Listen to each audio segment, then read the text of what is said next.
Assalamualaikum warahmatullahi wabarakatuh. Innal hamdalillah nahmaduhu wa nasta'inuhu wa nastaghfiruh wa na'udzu billahi min shururi anfusina wa sayyiati a'malina. Man yahdihillahu fala mudilla lahu wa man yudlil fala hadiya lahu. Wa asyhadu an la ilaha illallah wahdahu la syarika lahu wa asyhadu anna Muhammadan abduhu wa rasuluh. Ya ayyuhalladzina amanu taqullaha haqqa tuqatih wa la tamutunna illa wa antum muslimun. Ya ayyuhan nasu taqu rabbakumul ladzi khalaqakum min nafsin wahidah wa khalaqa minha zawjaha وبث منهما رجالا كثيرا ونساء واتقوا الله الذي تساءلون به والأرحام إن الله كان عليكم رقيبا يا أيها الذين آمنوا اتقوا الله وقولوا قولا سديدا يصلح لكم أعمالكم ويغفر لكم ذنوبكم ومن يطع الله ورسوله فقد فاز فوزا عظيما. أما بعد فإن أصدق الحديث كتاب الله وخير الهدي هدي محمد صلى الله عليه وعلى آله وسلم وشر الأمور محدثاتها وكل محدثة بدعة وكل بدعة ضلالة وكل ضلالة في النار.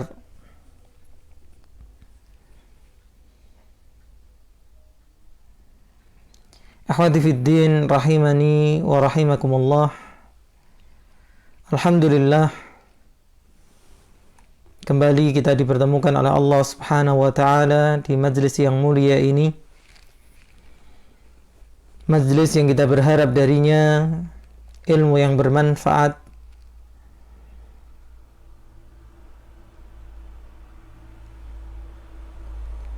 yang melahirkan amal yang saleh, yang membawa kebaikan kepada dunia dan akhirat kita. Maka semoga kita bisa menyadari besarnya nikmat bermajlis ilmu. Dan kondisi seperti ini sebenarnya mengingatkan apa yang sering kita dengar dari guru-guru kita sebelum masa pandemi, gitu ya, untuk mensyukuri kesempatan hadir di majelis ilmu.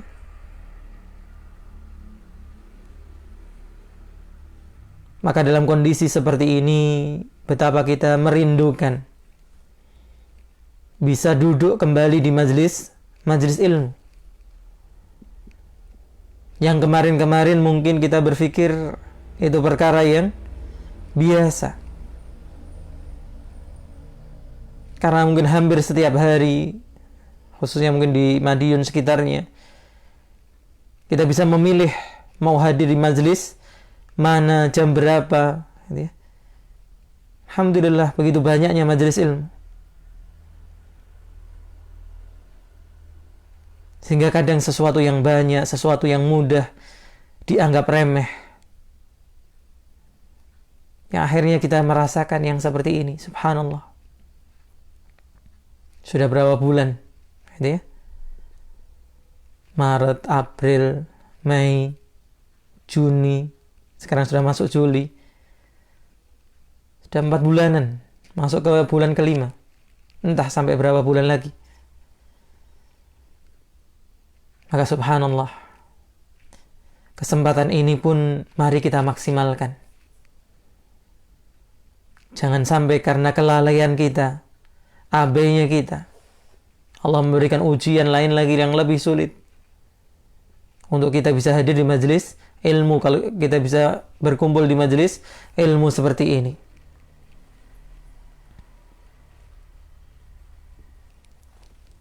Salat dan salam tidak lupa kita aturkan kepada beliau, panutan teladan kita, Rasulullah Muhammad sallallahu alaihi wa ala alihi wasallam.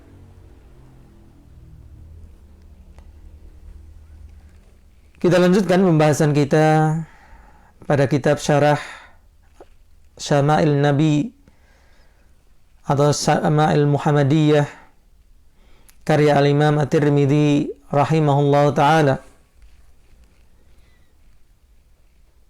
Kita masih membicarakan apa-apa yang dimakan oleh beliau, panutan teladan kita Rasulullah Muhammad sallallahu alaihi wa ala alihi wasallam. Kalau kemarin kita sudah membicarakan tentang roti beliau. Tulis rahimahullah menyebutkan bab ma jaa fi sifati idami Rasulullah sallallahu alaihi wasallam. Bab tentang apa-apa yang datang dari hadis-hadis dalam penjelasan sifat idam. Idam adalah pendamping makanan. Kalau makanan pokoknya kemarin roti, maka apa yang beliau makan selain roti? Atau kita menyebutnya kadang dengan apa? Lauk, bahasa lainnya.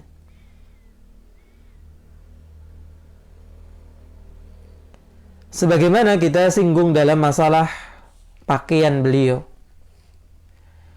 Tidak ada pakaian khusus, tidak ada warna khusus, maka demikian pula dalam makanan. Beliau tidak mengkhususkan satu makanan tertentu. Dia mengkhususkan jenis tertentu dari makanan. Beliau makan apa yang ada, dengan segala kesederhanaannya. Tapi kita baca apa saja yang disebutkan oleh penulis rahimahullah di sini. Qala haddatsana Muhammad ibn Sahal ibn Askar wa Abdullah ibn Abdurrahman. Qala haddatsana Yahya ibn Hassan. Qala haddatsana Sulaiman ibn Bilal an Hisham ibn Arwah an abihi. Siapa bapaknya berarti? Arwah ibn Zubair. An Aisyah radhiyallahu anha, dari Ummul Mukminin Aisyah, bibinya. Anna Rasulullah sallallahu alaihi wasallam qala, bahwa Rasulullah pernah mengatakan, ni'mal idamu al-khallu, sebaik-baik lauk adalah apa? Cuka. Qala Abdullah ibn Abdurrahman fi hadithihi, ni'mal idamu au ni'mal udmu al-khallu. Idam dan udmu sama, artinya lauk.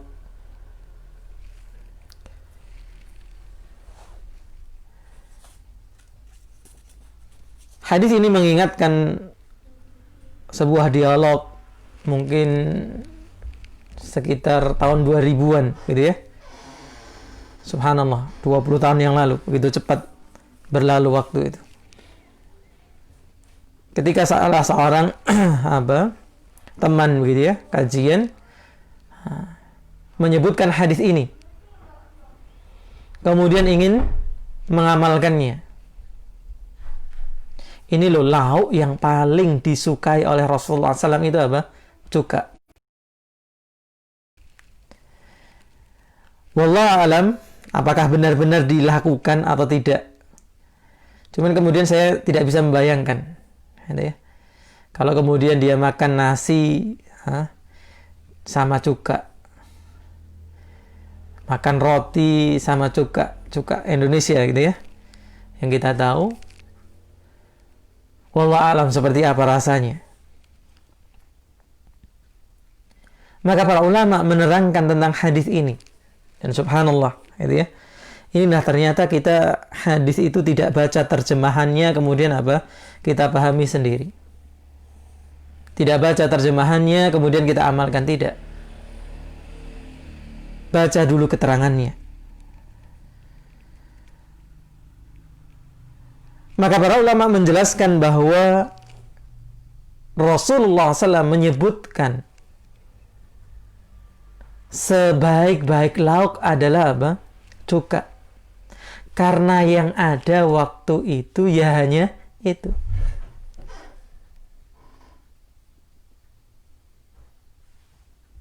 Kenapa sampai Rasulullah mengatakan demikian?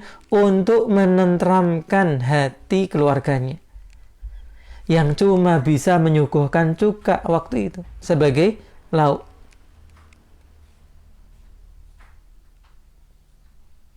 Maka Rasulullah SAW memahami keadaan bahwa memang apa? Beliau telah memberikan yang cukup. Tapi kemudian kebiasaan dalam rumah tangga beliau membagikan apa yang ada. Sampai kadang tidak tersisa apa-apa. Bukan karena ada tapi tidak mau masak. Bukan karena ada tidak mau menghidangkan, bukan. Ini kasus berbeda lagi, gitu ya. Tapi ini memang seperti kita sebutkan kemarin, kadang di rumah cuma ada 1 butir kurma, kadang di rumah cuma ada 3 butir kurma, kadang cuma ada air putih. Dan waktu itu yang ada hanya cuka itu. Mungkin dalam bahasa kita, dengan kalau kita bahasakan dengan bahasa yang lain, kita akan mengatakan, wes ini paling enak. Ya. Wah, nggak apa-apa, ini sudah lauk yang paling enak. Karena tidak mungkin, nanti akan disebutkan gitu ya, bahwa di antara yang paling disukai oleh Rasulullah itu apa? Sampil, paha, kambing gitu ya. Ya jelas kalau itu memang enak. Nah kalau cuka, dikatakan sebaik-baik apa? Lauk dibandingkan dengan daging kambing ya jauh kan gitu. Nah, para ulama menerangkan maksud dari hadis ini adalah apa? Karena itulah yang ada di saat Rasulullah mengatakan kalimat ini. Dan ini bentuk syukurnya akan apa yang ada. Dan ini bentuk apa? Kesederhanaan. Ya kadang hanya makan dengan seperti itu. Allah alam itu ya, dimakan dengan apa? Dengan roti mungkin. Subhanallah.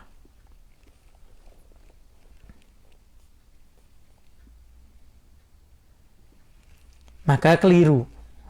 Kalau mungkin kemudian setelah membaca hadis ini, kemudian menyediakan di mejanya cuka sebagai apa? Lauk kesukaan Rasulullah sallallahu alaihi wasallam. Maka ini salah faham. Kemudian hadis kedua. Qala haddatsana Qutaibah. Qala haddatsana Abul Ahwas an Simak ibn Harb. Qala sami'tu Nu'man ibn Bashir radhiyallahu anhu yaqulu, aku mendengar Nu'man ibn Bashir mengatakan, alastum fi ta'amin wa syarabin ma syi'tum. Saya ceritakan kemarin bahwa keadaan semakin lama itu semakin membaik, gitu ya. Apalagi setelah sepeninggal Rasulullah, gitu ya. Bukan karena Allah tidak mencintai Rasulullah, tapi itulah ujian yang Allah berikan. Di mana kemudian setelah meninggalnya Rasulullah, negeri-negeri Islam semakin luas, ekspansi dakwah semakin luas. Maka di masa para sahabat bertemu dengan tabi'in, sahabat Nu'man ibn Bashir mengatakan, tidakkah kalian pada keadaan makanan dan minuman apa yang kalian kehendaki?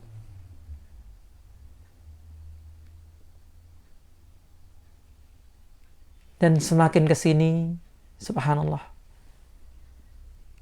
semakin mudah, gitu ya. Lihat kita sekarang mau makanan apa, tinggal buka aplikasi. Saking banyaknya mungkin kadang bingung mau makan apa ya. Saking banyak yang dipilih. Bukan saking tidak adanya yang dipilih, bingung. Allah Akbar. Kadang satu jenis pun gitu ya. Apa contohnya martabak gitu ya. Mau topping yang apa, gitu ya. Mau model yang apa. Subhanallah. Itu keadaan kemudahan yang Allah berikan kepada kita hari ini. Maka sahabat Nu'man ibn Bashir mengatakan kepada para tabi'in, bukankah kalian dalam keadaan ya apa? Untuk makanan dan minuman, terserah kalian mau pilih yang mana. Kemudian beliau mengatakan, laqad ra'aitu nabiyyakum wa ma yajidu minad daqli ma yamla'u batnahu. Laqad, dua penegasan, lamnya dan qad. Sungguh dan sungguh aku pernah melihat nabi kalian.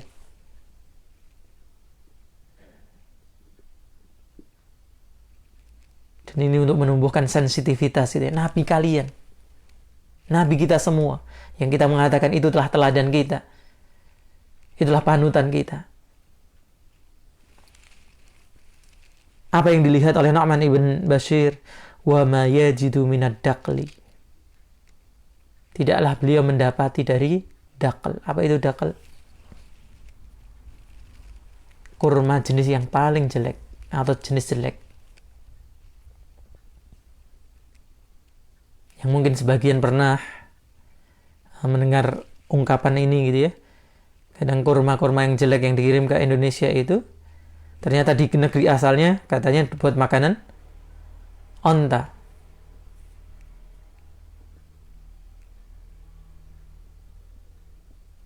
Maka jangan meremehkan, gitu ya. Ketika kita dapat makanan yang kurang baik, maka ternyata Nu'man ibn Bashir pernah mendapati Nabi SAW tidak mendapati kurma jelek saja, ma yamla'u batnahu, untuk mengisi perutnya. Subhanallah. Lagi-lagi saya katakan, ini perjalanan manusia terbaik. Untuk mengisi perutnya dengan kurma kualitas yang jelek saja, kadang tidak ada.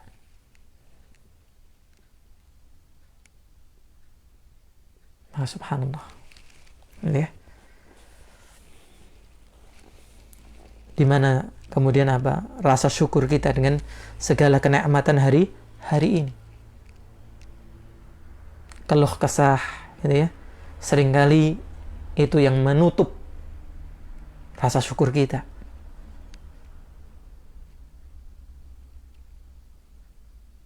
Kemudian hadis yang ketiga. Ini kembali kepada hadis yang pertama.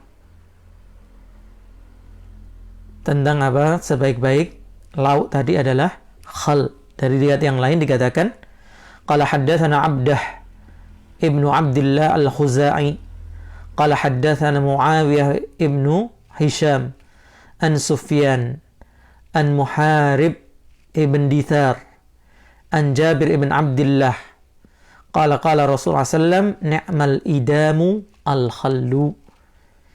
Jabir ibn Abdillah mengatakan pernah bersabda Rasulullah sallam, sebaik-baik lauk adalah cuka.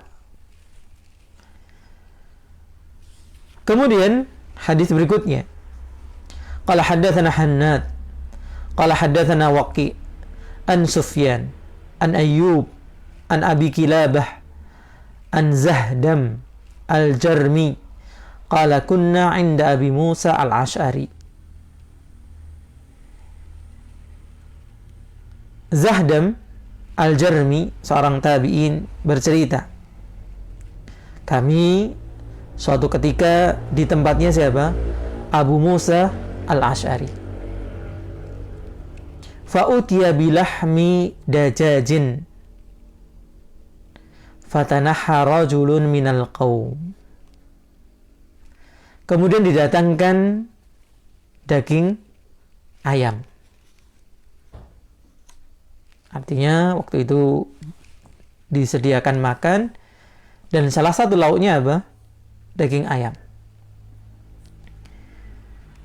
Fatanaha rajulun minal qaum. Maka ada seorang laki-laki dari orang yang ada waktu itu yang menjauh, gak ikut makan. Faqala malak. Maka berkata sahabat Abu Musa al-Asy'ari radhiyallahu anhu, ada apa denganmu? Faqala inni ra'aituha ta'kulu syai'an fahalaftu alla akulaha.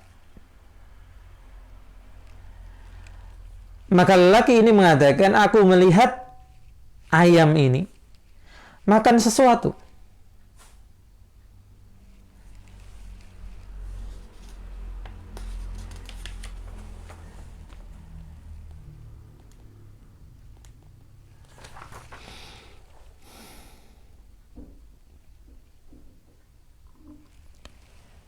Sesuatu di sini maksudnya apa?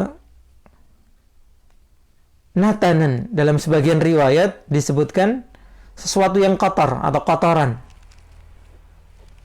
Maka aku bersumpah untuk tidak makan ayam. Artinya bukan ayam yang didatangkan waktu itu, tapi dia pernah lihat seekor ayam makan kotoran. Kemudian dari hari itu dia bersumpah, saya nggak akan makan ayam lagi. Qala udnu. Maka Abu Musa al-Asy'ari mengatakan, sinilah mendekat. Fa inni ra'aitu Rasulullah sallam ya'kul lahma dajajin.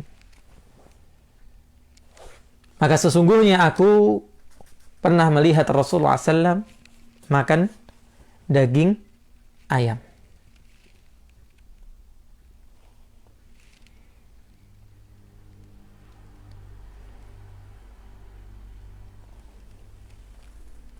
Maka seseorang tidak boleh mengharamkan sesuatu yang halal.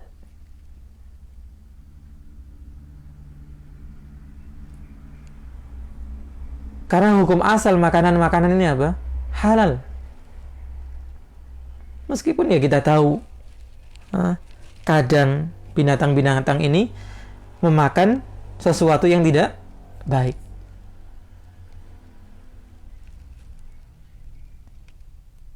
Maka tidak boleh kemudian kita bersumpah atau seperti orang-orang apa? Vegan, vegetarian gitu ya. Dia berpemahaman makan daging dan sebagainya berakibat ini dan itu. Ini salah. Ini mengharamkan apa yang Allah halalkan.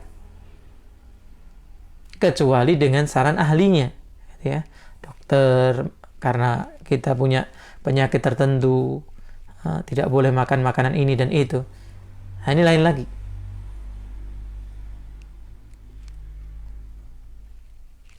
Kemudian para ulama menyebutkan, di sini Syekh Abdul Razak menambahkan keterangan, kasus ini juga berbeda dengan pembahasan yang disebut dengan jalalah.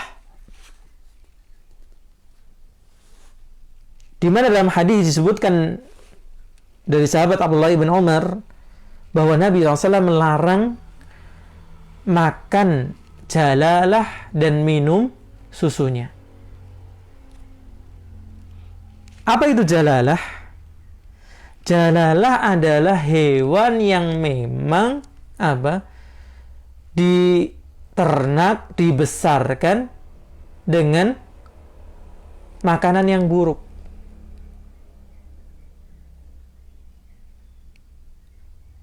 Misalnya ya memang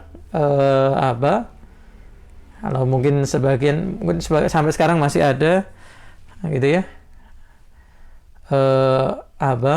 WC plunglap, tahu nggak?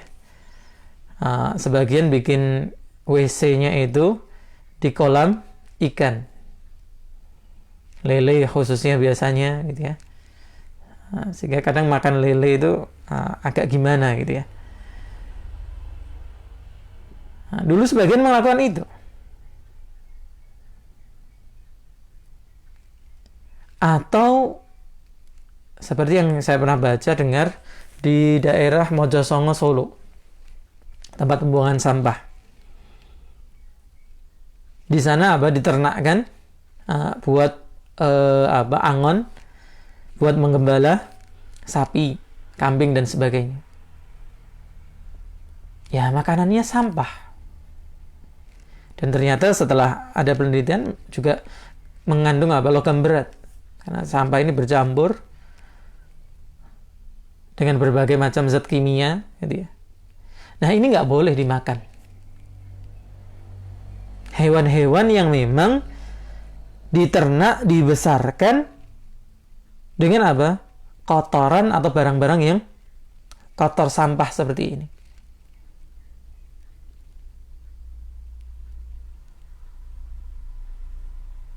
Maka kalau ada seseorang mendapati hewan yang seperti itu, minimal itu diisolasi 3 hari. Sebagian mengatakan sampai 1 pekan. Diberi makanan yang baik, baru boleh untuk dimakan. Sehingga disebutkan dalam sebagian riwayat dari ahlil wara, orang-orang yang berhati-hati. Walaupun ini tidak wajib gitu ya, disunahkan juga tidak. Ada sebagian ulama dulu kalau beli ayam dari pasar, diisolasi dulu, dipelihara sendiri dulu selama 7 hari, diberi makanan yang baik. Karena tidak tahu sebelumnya diberi makan apa. Ini tentunya dalam kondisi-kondisi yang memang ditakutkan dia makan makanan yang tidak baik. Tapi hukum asalnya kita tidak perlu bertanya makanannya apa, ya. Apalagi di negeri kaum muslimin. Maka ini menunjukkan Rasulullah SAW juga pernah makan daging ayam. Jadi hukum daging ayam itu juga halal, dan ini kondisi Rasulullah pernah makan daging juga. Jadi bukan kemudian juga beliau selalu dalam kondisi kurang, selalu dalam kondisi lapar, tidak pula. Tapi seperti yang disebutkan di bab sebelumnya, andaikan beliau makan daging itu tidak terjadi 2 hari berturut-turut, bahkan sehari sampai 2-3 kali tidak terjadi. Berikutnya, qala hadatsana Fadl ibn Sahal al-A'raj al-Baghdadi. Qala hadatsana Ibrahim ibn Abdurrahman ibn Mahdi. An Ibrahim ibn Umar ibn Safinah. An abihi Umar ibn Safinah an jaddihi. Qala akaltu ma'a Rasulillah sallam lahma khubara.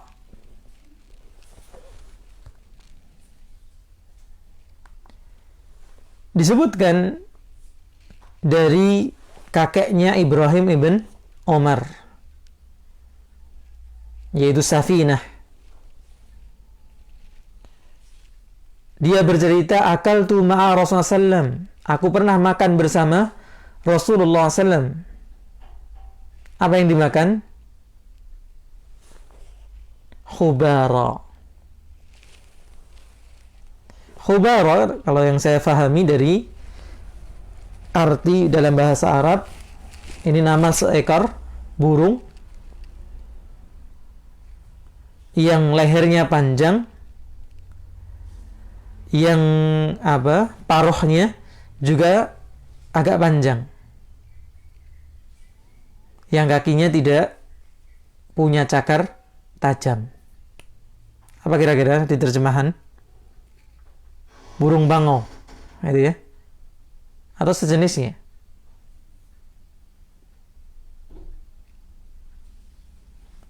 Kalau mungkin di daerah Semarang terkenal dengan, atau daerah-daerah dekat pantai rawa itu biasanya terkenal dengan burung belibis, gitu ya. Maka Rasulullah SAW juga makan yang seperti ini, hewan liar yang halal.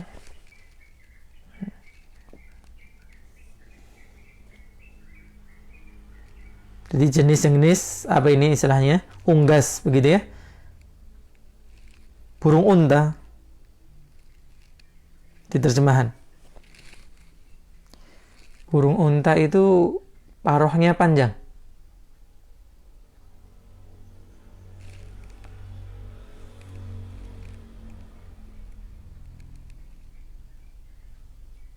Wallah alam, bisa jadi karena daerah. Tapi setahu saya burung unta itu adanya di Afrika gitu ya. Atau mungkin juga di Jazirah Arab ada di zaman itu. Wallah alam.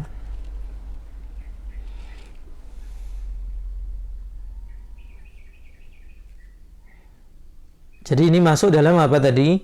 Ayam. Kemudian kalau dikatakan di sini burung unta atau sejenisnya. Ini beliau makan makanan yang seperti ini. Hadis berikutnya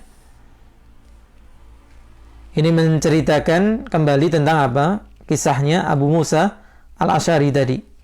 Qala haddatsana Ali bin Hujr qala haddatsana Ismail ibn Ibrahim an Ayyub anil Qasim At-Tamimi an Zahdam Al-Jarmi.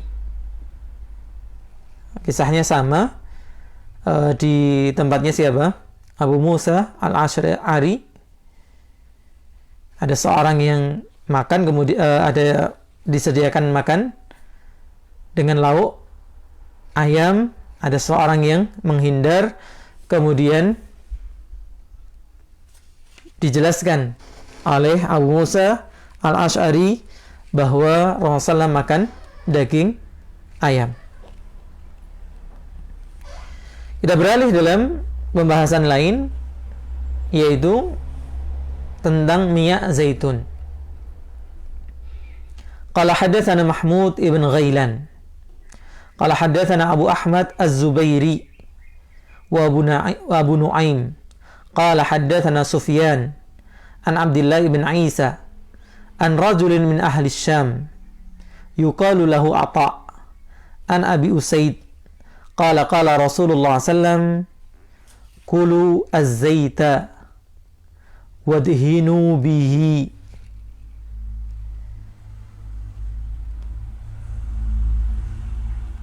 fa innahu min syajaratin mubarakatin. Sanad hadis ini ada sedikit permasalahan tadi, yaitu tentang apa gitu ya. Tapi kemudian juga diriwayatkan oleh hadis berikutnya nanti. Apa itu? Di mana Rasulullah SAW mengatakan kulu az-zaita, makan atau minum. Nah, kalau dari lafadznya sih makanlah. Apa yang disuruh makan? Minyak zaitun. Nah, mungkin diminum gitu ya. Wadhinu bihi, dan berminyaklah dengannya. Fa innahu min syajaratin mubarakatin, karena sesungguhnya zaitun itu datang dari atau dihasilkan dari pohon yang berkah. Nah, cuman kalau di negeri kita yang pertama masalahnya itu apa? Mahal. Kedua pun apa? Ternyata sebagian menceritakan ya ada minyak zaitun yang tidak murni, yang tidak asli. Karena memang negeri kita tidak bisa menghasilkan sendiri, harus impor.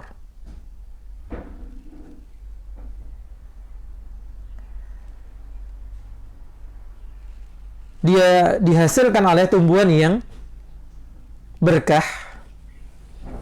Jelas kita hafal wattini wazzaitun. Tentunya ketika Allah bersumpah dengan tumbuhan ini menunjukkan apa? Pentingnya tumbuhan tersebut. Maka sebagian kemudian sekarang mengembangkan apa? Tanaman buah tin. Untuk zaitun wallah alam di Indonesia kelihatannya memang tidak cocok gitu ya. Kalau buah tin sebagian sudah berhasil untuk bisa menanam sampai besar, sampai berbuah gitu ya. Cuman kelihatannya juga karena kita tidak terbiasa makan itu, maka belum begitu populer. Padahal insya Allah ini adalah buah yang disebutkan oleh Allah, bersumpah dengannya, mendatangkan banyak kebaikan, keberkahan.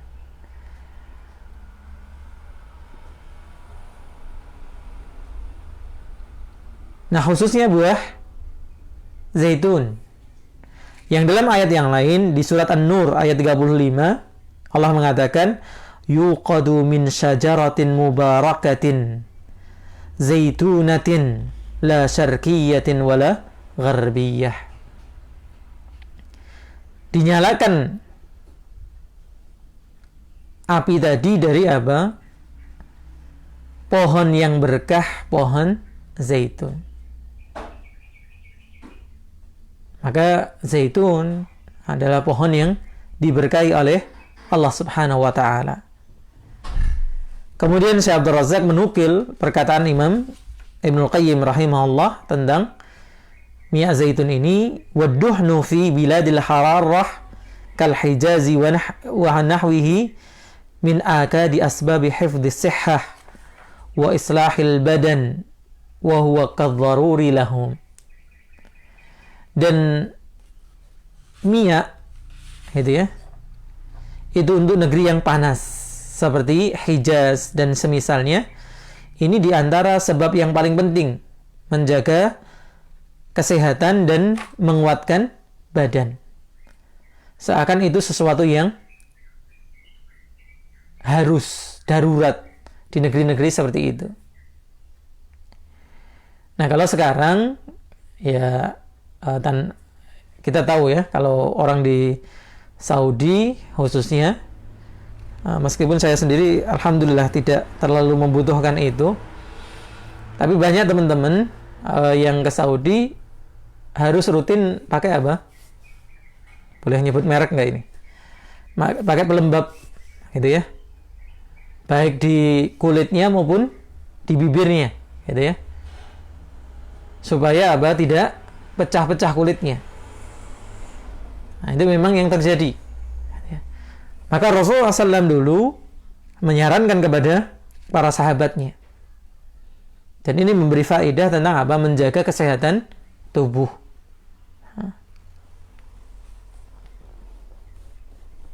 Hadis berikutnya yang disebutkan tadi, hadisnya Umar bin Khattab, qala hadatsana Yahya ibn Musa, qala hadatsana Abdul Razzaq, qala hadatsana Ma'mar an Zaid bin Aslam an abihi an Umar bin Khattab radhiyallahu anhu qala Rasulullah sallam kulu zaita wadhinu bihi fa innahu min syajaratin mubarakah.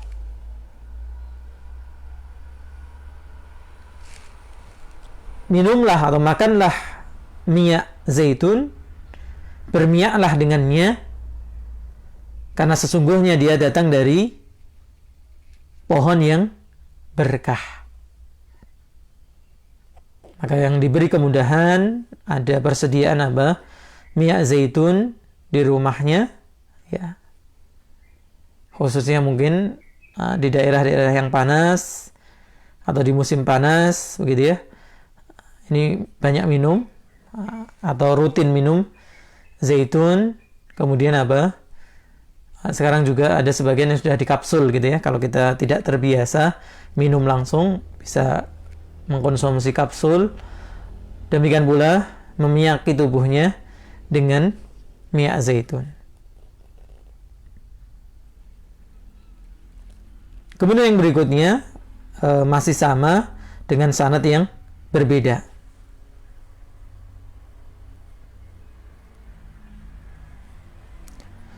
Kemudian di antara makanan lain yang disukai oleh Rasulullah SAW adalah labu. Tapi wallah alam, ini labunya itu yang mana gitu ya. Karena di Indonesia ini banyak sekali macam labu gitu ya.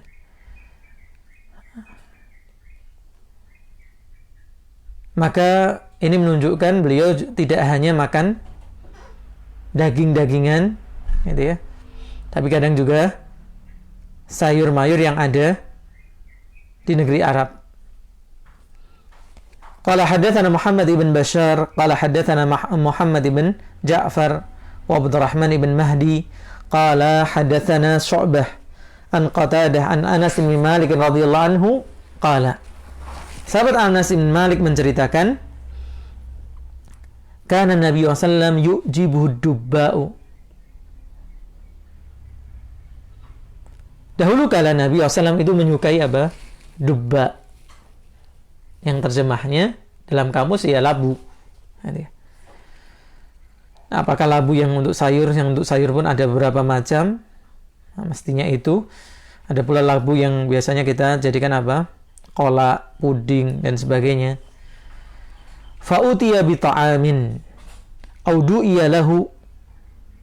Maka pernah dibawakan kepada beliau makanan, atau beliau diundang untuk makan. Yang menunya ada apa? Labunya tadi. Faja'altu atatabba'uhu fa'adha'uhu baina yadayhi lima a'lamu annahu yuhibbuhu. Masya Allah. Ini hikmahnya Anas bin Malik terhadap Rasulullah SAW. Makanya didoakan apa? Umur panjang, harta yang banyak, anak yang banyak, berkah hidupnya. Karena memang luar biasa Anas bin Malik ini menemani Rasulullah SAW. Salah satunya ini. Ketika daya tahu, ketika Anas bin Malik tahu yang disukai oleh Rasulullah, faja'altu atatabba'uhu, maka aku mulai mencarinya. Mencari apa? Potongan-potongan labu tadi. Kalau dulu waktu kecil gitu ya, itu kalau orang tua masak oseng gitu ya, tumis, kemudian diberikan udang kali. Nah, itu bahasanya apa? Memet gitu ya, mencari wah di mana ini sembunyinya udang tadi. Maka sahabat Anas mencari-cari tadi. Fa'adha'uhu baina yadayhi, kemudian aku letakkan di depan beliau. Lima a'lamu annahu yuhibbu, dikarenakan aku tahu beliau suka dengan labu tadi. Di sisi yang lain, ini adalah praktek dari hadis Nabi SAW, yaitu hadisnya Amr ibn Salamah yang menceritakan waktu kecil dia makan ngacak-ngacak apa? Piring gitu ya, ngacak-ngacak nampan. Apa yang kemudian Nabi SAW katakan? Ya gulam, samillah. Ya anak kecil, kalau mau makan itu apa? Baca basmalah dulu. Wakul biyaminik, dan makan pakai tangan kananmu. Wakul mimma yalik, dan makanlah dari yang dekat denganmu. Nah, maka Anas bin Malik tidak ingin merepotkan Rasulullah tangannya ke sana kemari, karena boleh kalau lauknya itu, kalau jenis makanannya berbeda, kita menjulurkan tangan kita ke tempat yang jauh untuk mengambil lauk. Maka di sini Anas bin Malik memudahkan Rasulullah SAW agar makan lebih dekat, tidak perlu menjulurkan tangannya jauh. Hadis berikutnya masih membahas tentang labu ini. Qala haddatsana Qutaibah ibn Sa'id, qala haddatsana Hafs ibn Ghiyath, an Ismail ibn Abi Khalid, an Hakim ibn Jabir, an abihi, yaitu Jabir radhiyallahu anhu, qala, beliau bercerita, dakhaltu 'ala Nabi sallallahu alaihi wasallam fa ra'aitu 'indahu dubba'an yuqatta'u. Aku masuk menemui Nabi sallallahu alaihi wasallam, kemudian aku melihat di sisi beliau ada apa? Labu yang sedang dipotong. Faqultu ma hadza? Kemudian aku bertanya, apa ini? Qala nukatsiru bihi ta'amana. Memperbanyak dengan labu ini apa? Makanan kami. Nah, ini penjelasan tentang kenapa Nabi sallallahu alaihi wasallam itu menyukai labu ini. supaya apa? Jumlah makanan menjadi lebih banyak. Subhanallah. Jadi ini kesederhanaan lain. Artinya apa? Kadang makanan yang lezat itu jumlahnya sedikit, maka ditambahkan yang lain untuk apa? Menjadi lebih banyak. Sebagian mungkin mengalami gitu ya, daging itu susah, sulit, bahkan mungkin beli hanya tetelan gitu ya, istilahnya daging nomor sekian gitu ya. Nah, bagaimana itu bisa dirasakan, dinikmati banyak? Ya, masa apa? Gori gitu ya, nangka muda, satu panci. Walaupun apa? Dagingnya sedikit, bahkan dengan balungan gitu ya. Tapi menjadi sedap, menjadi gurih. Makanan tadi dengan adanya apa? Makanan lain yang ditambahkan sehingga mencukupi untuk orang yang ada. Kemudian hadis berikutnya masih berbicara tentang labu ini dari kisahnya Anas bin Malik juga. Qala haddatsana Qutaibah ibn Sa'id an Malik ibn Anas an Ishaq ibn Abdullah ibn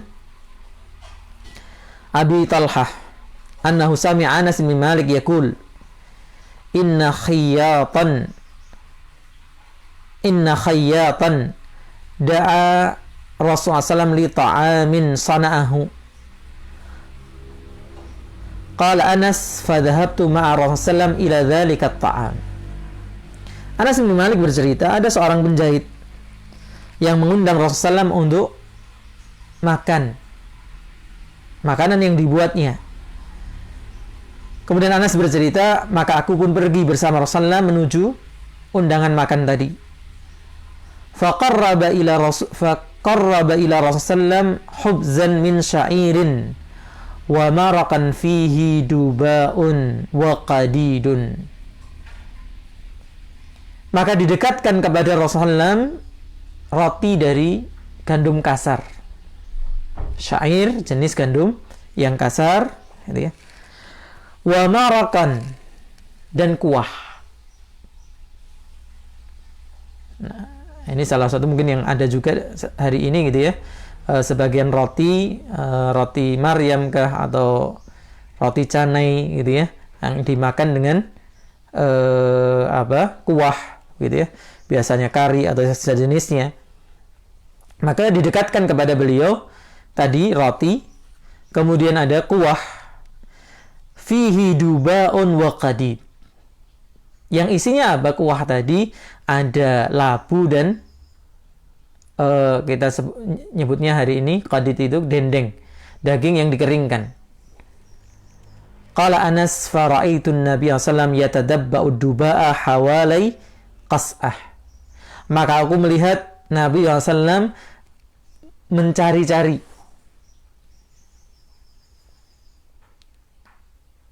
potongan-potongan labu di sekitar nampan. Falam azal uhibbu ad-duba'a min yaumi idzin. Maka aku selalu menyukai labu sejak hari itu. Maka tidak mengapa kalau kita memang cocok dengan sesuatu, kemudian menyukai sesuatu yang disukai oleh Nabi SAW. Ya. Misalnya menyukai apa? Nanti kita akan bahas tentang daging kambing dan sebagainya. Maka tidak masalah. Apalagi ini memang sesuatu yang disukai oleh Nabi SAW. Iya, sampai hadis ini dulu kita baca. Ada banyak hadis yang disebutkan dalam bab ini. Ya. Insya Allah kita lanjutkan dalam pertemuan berikutnya. Semoga bermanfaat. Kurang dan lebihnya saya mohon maaf. Subhanakallahumma wa bihamdika asyhadu an la ilaha illa anta astaghfiruka wa atubu ilaik. Assalamualaikum warahmatullahi wabarakatuh.